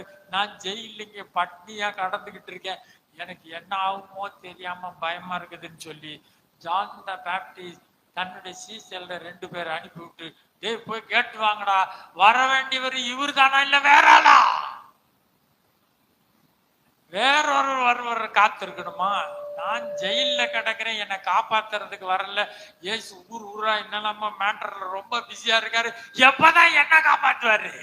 ஏன்னா இவன் தரிசித்து நடக்கிற வழியில இருந்தவன். இப்ப விசுவாசத்தின் மார்க்கம், ஆவியின் மார்க்கம் புரியாததுனால இவனே தடுமாறிட்டு என்ன செஞ்சான்? சீசல்ல அனுப்பி போய் கேட்க சொன்னான். மத்தேயு 11:2-6. அத்தருணத்தில் காவலில் இருந்த யோவான் கிறிஸ்துவின் கிரியைகளை குறித்து கேள்விப்பட்டு தன் சீசரில் 2 பேரை அழைத்து, வருகிறவர் நீதானா அல்லது வேறொருவர் வர காத்திருக்க வேண்டுமா என்று அவரிடத்தில் கேட்கும்படி அனுப்பினான். இயேசு அவர்களுக்கு பிரதியுத்தரமாக, நீங்கள் கேட்கிறதையும் காண்கிறதையும் யோவானிடத்தில் போய் அறிவியுங்கள். அவன் அவன் பார்த்து தான் நம்ம பார்க்கட்டும். நான் செய்யற அற்புதத்தெல்லாம் என்ன விசுவாசி ஆக்கினா என் கிரியையை வச்சாது விசுவாசிங்கன்னு சொல்லி கொடுத்தாரு. ஏசு என்ன சொன்னாரு? நீங்கள் என்னை விசுவாசிக்கவில்லை என்றால் நான் நடப்பித்த கிரியையில பார்த்தாவது நம்புங்க, நான் பரலோகத்திலிருந்து வந்தவர்னு சொன்னாரு. இப்ப யோவான் ஸ்நானனுக்கு அதான் சொல்றாரு, நீங்கள் கேட்டவைகளையும் கண்டவைகளையும் போய் யோவானுக்கு போய் அறிவியுங்கள். குருடர் பார்வையடைகிறார்கள். குருடர் பார்வையடைறாங்கப்பா. சப்பானிகள் நடக்கிறார்கள். சப்பானி நடக்கிறாங்க. குஷ்டரோகிகள் சுத்தமாகிறார்கள். குஷ்டரோகி சுகமாகறாங்க. இன்னும் உனக்கு என்ன டவுட்? நானா இல்லையான்னு கேக்குறேன். செவிடர் கேட்கிறார்கள். மரித்தோர் எழுந்திருக்கிறார்கள். தரித்திரருக்கு சுவிசேஷம் பிரசங்கிக்கப்படுகிறது. வேற என்ன வேணும் உனக்கு? என்னிடத்தில் இடரல் அடையாதிருக்கிறவன் எவனோ அவன் பாக்கியவான் என்றார். என்ன சொன்னாரு? என்னிடத்தில் இடரல் அடையாதிருக்கிறவன் எவனோ அவன் பாக்கியவான். ஜான் த பேப்டிஸ்டுக்கு தடுமாறிடுச்சு. இவர் தான் மேசியான்னு அடிச்சு சொன்னவன் இப்ப டவுட் ஆயிடுச்சு. ஏசு சொன்னாரு, நீ கண்டது தானே, இந்த பார், இதெல்லாம் கேட்டுக்க, நான் இதெல்லாம் செய்றேன், இதுக்கு மேல உனக்கு அடையாளம் தேவையா? காணாததை விசுவாசிக்க வேண்டும். இயேசுவை டைஜஸ்ட் பண்ண முடியவில்லை. கிறிஸ்தவ ஜீவியம், கிறிஸ்தவ மார்க்கத்தை, கிறிஸ்தவ பரலோக ராஜ்யத்தின் ரகசியங்களை நிதானிக்க முடியாததுனாலதான் இந்த சிறியல் ஒருவனுக்கு இடரல் உண்டாக்குறவர்களாய் நாம் இருக்கிறோம். எவ்வளோ எல்லாரும் இடரல் அடைந்து போய்விட்டாங்க. மத்தேயு 21 என்ன பண்ணிச்சோம்? சரி, 1 கொரிந்தியர் 1:22-23. யூதர்கள் அடையாளத்தை கேட்கிறார்கள், கிரேக்கர் ஞானத்தை தேடுகிறார்கள். யூதர்கள் அடையாளம் காமிக்கிறியான்னு தான் கேட்டுக்கிட்டே இருப்பான். கிரேக்கர்கள் ஞானத்தை காமிக்கிறீங்களா? சயின்டிபிக் ப்ரூஃப் இருக்கா? டிஎன்ஏ ப்ரூஃப் இருக்கா? அது இதுன்னு அவன் என்ன செஞ்சுக்கிட்டு இருப்பான், கேட்டுக்கிட்டு இருப்பான். நாங்களோ சிலுவையில் அறையப்பட்ட கிறிஸ்துவை பிரசங்கிக்கிறோம். சிலுவையில் அறையப்பட்ட கிறிஸ்துவை தான் பிரசங்கிப்போம். நீ ஞானத்தை கேளு, நீ அடையாளத்தை கேளு, உனக்கு அடையாளம் வந்து அறிந்துகிட்டு இருக்க முடியாது. சிலுவையில் ஒருத்தர் அடிக்கப்பட்டார் தெரியுமா? அவரை குறித்து பிரசங்கம் பண்ணுவோம். அவர் யூதருக்கு இடரலாயும் கிரேக்கருக்கு பைத்தியமாயும் இருக்கிறார். யூதருக்கு இடரல் யாரு? இயேசு இடரல். ஒருவனுக்கு இடரெல்லாம் இருக்க கூடாதுன்னு இப்ப ஏசியா இடரல்னா இப்ப அவரு இடரல் பண்ணல, அவருடைய உபதேசம் இடரலா. அடையாளத்தை கேட்டு அடையாளம் தரமாட்டேன்னு பேசுறாரு. எத்தனையோ அடையாளம் கேட்டாச்சு. கோரசினை உனக்கு ஐயோ, இன்னும் அடையாளத்தை கேட்கிறாங்க. யோனாவின் அடையாளம் அன்றி வேறொரு அடையாளம் உனக்கு இல்லை. அப்போ இன்னும் அடையாளத்தை கேட்டுக்கொண்டிருக்கிறார் யூதர்கள். கிரேக்கர்கள் இன்னும் ஞானத்தை கேட்கிறாங்க. யோவான் ஸ்நானகன் இன்னும் அடையாளம். வேற யார் வரணும்? இல்ல, அவர் இடரலாய் அமைகிறார். அவர் இடரல் பண்ணல. அவருடைய வழிமுறை, அவருடைய நீதி, நியாய முறைகள், பரலோக ராஜ்யத்தின் ரகசியங்கள், வழிமுறைகள் கை கழுவாம சாப்பிட்டாதான் ரைட். இதுதான் நீதி. ஞானமானது அதன் பிள்ளைகளால் நீதி உள்ளது என்று அங்கீகரிக்கப்படும். புரிஞ்சிக்க முடியல, டைஜஸ்ட் பண்ண முடியல. உள்ளவனுக்கு கொடுப்பேன், இல்லாதவன்ட்ட உள்ளதை புடிஞ்சிக்க. இது என்ன எனக்கு புரிய மாட்டேங்குது. முந்தினோரெல்லாம் பிந்தினோரா, பிந்தினோரெல்லாம் முந்தினோ, இது என்ன புரிய மாட்டேங்குது. விசுவாசித்து நடக்க வேண்டும். யூதருக்கு இடரலாய், கிரேக்கருக்கு பைத்தியமாய் இருக்கிறார். சிலுவை அவர்கள் உபதேசம் அவர்களுக்கு பைத்தியமாய் இருக்கிறது. பைத்தியமாய் தோன்றுகிற பிரசங்கத்தினாலே விசுவாசிக்கிறவர்களை விசுவாசிக்கிறவர்களை பாருங்க, பாத்தீங்களா? விசுவாசம் பைத்தியமான பிரசங்கம் தான். இது விசுவாசிக்கணும். ஏச்சு சொல்றாரு, வானத்திலிருந்து ஒரு அப்பம் வரும், என்ன சாப்பிடுங்க. பைத்தியமாய் தோன்றுகிற பிரசங்கத்தை விசுவாசிக்கிறவர்களுக்கு ரட்சிக்க தேவனுக்கு பிரியமாயிற்று. ரட்சிக்க தேவன் பிரியமாற்று. பைத்தியமா இத போய் நம்புறானா கேட்டாங்க. இவன் யாருன்னு எங்களுக்கு தெரியும், தச்சனுடைய குமாரன், இவன் வானத்திலிருந்து வந்தேன்னு சொல்றான், ஊரை ஏமாத்துறான்னு நினைச்சாங்க. பாத்தீங்களா? பைத்தியமாய் தோன்றுகிற பிரசங்கத்தினாலே விசுவாசிக்கிறவர்களை தேவன் ரட்சிக்க தேவனுக்கு பிரியமாயிற்று. ஆகவே தேவனுடைய மார்க்கத்தை சரியாய் புரிந்து கொள்ள வேண்டும். கலாத்தியர் 5:11. சகோதரரே, இதுவரைக்கும் நான் விருத்த சேதனத்தை பிரசங்கிக்கிறவனாய் இருந்தால் இதுவரைக்கும் என்னத்திற்கு துன்பப்படுகிறேன்? அப்படியானால் சிலுவையை பற்றி வரும் இடரல் ஒழிந்திருக்குமே. சிலுவையை பற்றிய இடரல் ஒளிந்திருக்குமே. நீங்க விரும்புகிற மாதிரி, நீங்க நினைக்கிற மாதிரி விருத்த சேதனம் தான் சூப்பர். இது காண்கிற அடையாளம். எது விருத்த சேதனம்? காண்கிற. விருத்த சேதனம் பண்ணனவெல்லாம் ஆபிரகாமின் சந்ததி, விருத்த சேதனம் பண்ணனவெல்லாம் தெய்வத்தின் பிள்ளை. நான் அதை காண்கிறதே உங்களுக்கு சொல்லி கொடுத்திருந்தா, இது இல்ல. இருதயத்துல உண்டாகும் விருத்த சேதனம் தான் விருத்த சேதனம். காணாததை நான் சொல்லி கொடுத்தா உங்களுக்கு இடரலாய் இருக்கிறது. என்ன சொல்றாரு? சிலுவையை பற்றி வரும் இடரல். சிலுவையை பற்றிய காரியம் உங்களுக்கு இடரல், அந்த இடரல் ஓய்ந்து போயிருக்கும். சிலுவை இடரலாய் இருக்கிறது. சிலுவை மூலமா ஏதோடு விருத்த சேதனம் நடக்குதாமே. இந்த விருத்த சேதனம் எல்லாம் இல்லைன்னு கேன்சல் பண்ணிட்டாங்களே. இது இடரெல்லாம் இருக்கிறது. சேதன 17 சொல்லிட்டு சொல்றாரு, அந்த வசனத்தை சொல்லிட்டு என்ன சொல்றாரு? 12 என்ன சொல்றாரு? உங்களை கலக்குகிறவன் தரிப்புண்டு போனால் நலமாயிருக்கும். பாருங்க, இப்போ டேஞ்சருக்கு வந்துட்டு என்ன சீரியஸ்னஸ். கழுத்துல எத்தனை கல்ல கட்டி சமுத்திரத்துல போல நலமா இருக்கும்னு சொல்லிட்டு இங்க ஒண்ணு நலமா இருக்குமா? எது? அவனை வெட்டி போடுறது நலம்ட்டாரு. எப்படி? உங்களுக்கு இடர் உண்டாக்குறவனை, உங்களை கலக்குகிறவன் தரிப்புண்டு போனால் எவ்வளவு சீரியஸ் சப்ஜெக்ட் பாத்தீங்களா? அவனை காலி பண்ணிருட்டாரு. ஏன்னா உங்களை சிலுவையை விசுவாசிக்காதபடி, காண்கிற விருத்த சேதனத்தை நம்பியே ஓடுங்கன்னு சொல்லி நியாய பிரமாண சட்டத்துக்குள்ள உங்களை நடத்துகிறேன். ஆளை நீ காலி பண்ணு, அது நலமா இருக்கும் என்று சொல்ற. அவன் தரிப்புண்டு போனால் நலமாயிரும். எவ்வளவு சீரியஸ் மேட்டர் பாத்தீங்களா? உங்களை மிஸ்டைரக்ட் பண்ணனாலே அவனை காலி பண்ணிரு. அவ்வளவு இதா சொன்னப்பா. அப்படி சொல்லிட்டு 17ஆம் வசனத்துல என்ன சொல்றாரு?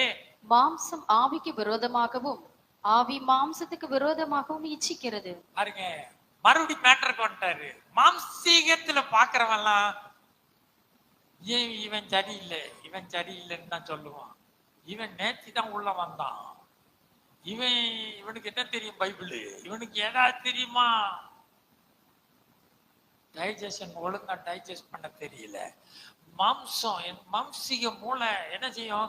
ஆவிக்கு விரோதமா யுத்தம் செய்யும். ஆவி மாம்சத்துக்கு விரோதமா யுத்தம் செய்யும். ஆவியின்படி நடக்கணும் என்று இயேசு அந்த சாப்பாட்டு காரியத்துல கூட சொன்னாரு. உள்ள போறது இல்லப்பா, உள்ள இருந்து வெளியே வர்றது தீட்டுப்படுத்திடும் என்று ஆவிக்குரிய காரியத்தை, விசுவாசத்தின் மார்க்கத்தை இயேசு சொல்லி கொடுத்தா. நீங்கள் என்ன செய்ய வேண்டும்னு கேட்டாங்க. நித்திய ஜீவன் வர கிரியை செய்யற அப்பத்துக்கு நாங்க என்ன செய்யணும்? நீங்கள் தேவன் அனுப்பினவரை விசுவாசிப்பதே நீங்கள் செய்கிற கிரியையாய் இருக்கும். அது விசுவாசத்தின் மார்க்கமாய் இருக்கிறது. கலாத்தியர் 5:11. சரி, படிச்சாச்சு.